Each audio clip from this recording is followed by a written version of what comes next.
this time we'll open the floor to citizen comments. I do have a few guidelines to read. Anyone may speak whether they live in Mount Juliet or not. If you wish to speak, please form a line at the microphone to my right or left. When the line is empty, we will close the citizen comment portion of the meeting. Once you have been recognized by the chair, please state your full name and mailing address.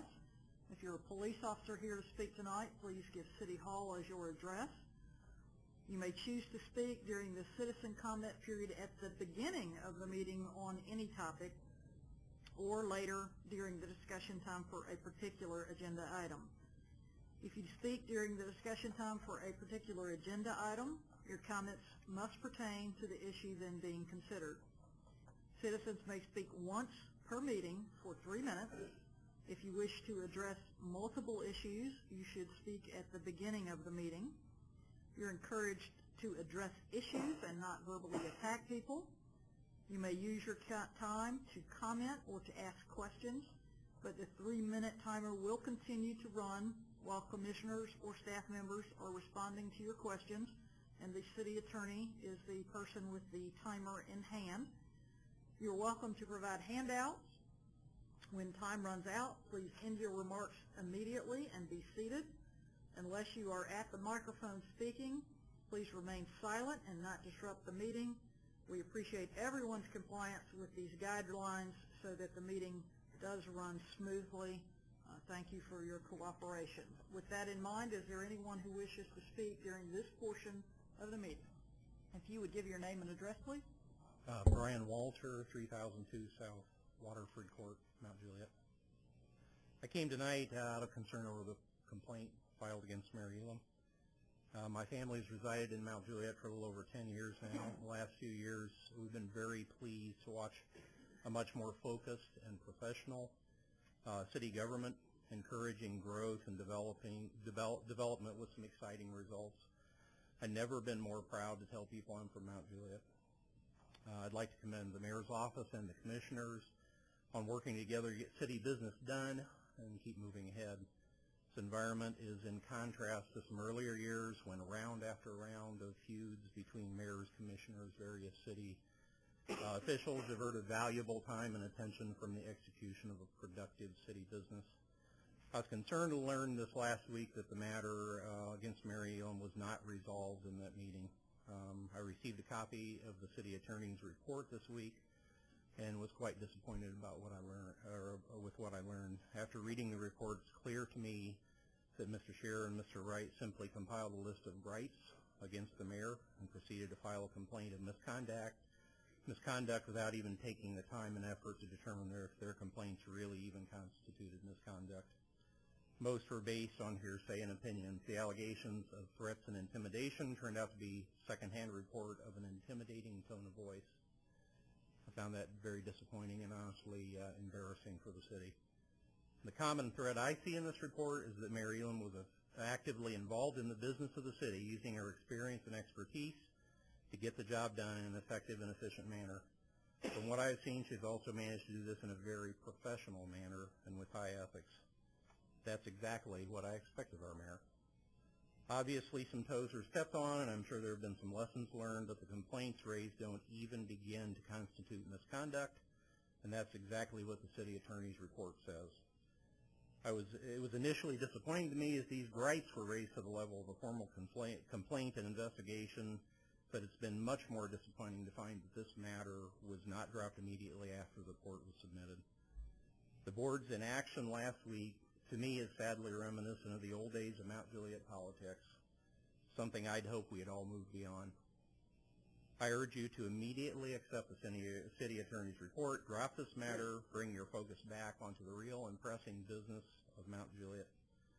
Failure to do so can only encourage others to bring more frivolous complaints before the board, and I see this complaint as frivolous. Thanks for the opportunity to speak. Thank you. And if you would give your name and address, please. Hi. You might need to pull the microphone a little. Okay. There you go. I've never been on this side of it. If you guys don't mind, I'm just going to read this. My name is Catherine Wright.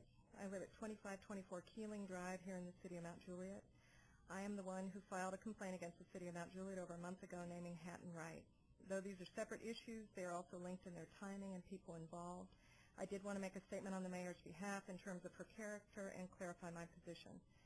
I served on the Planning Commission here for 2 years here in the city. I was nominated by Ed Haggerty and appointed by Mayor Elam. I served for 2 years. I never missed a session. I also attended tech review meetings during the week to understand the terminology and history of each project that came before us.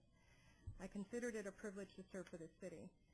The only downside of my beginning my employ with the city is stepping down from the Planning Commission. I was actually asked to step down by the mayor. She didn't want to appear for herself or for Hatton for that matter, that they had an in with the Planning Commission. The details of my statements towards my complaint will be made in the future after it's been concluded by the attorneys handling the case. I will leave the details for a later date. I will state, though, that there were several major issues. Some of these issues began long before I started the city. Others were issues where employees were too afraid to come forward due to intimidation. Lastly, there were issues I was directly involved with and felt it was necessary to report. After using the chain of command to no avail, I felt my only choice was to go as high as possible to ensure mine and others' safety and confidentiality. I chose a person who I respected on the Planning Commission who could pass it on to the mayor. And the mayor was the first person in this position of authority that I spoke with who actually responded. She was horrified. She asked if I was willing to make a formal complaint and have me reread the personnel manual as to how. She also made the statement to the employees at the city on the air at the public meeting. This was aimed to protect the people who were immediately being intimidated being connected to this complaint. She was telling people to have courage and to speak. And I'm going to tell you a couple things. I'll try and be quick. Being the person to have the courage to bring this information forward has been a nightmare. People coming forward are shunned at work. I'm lied about, lied to.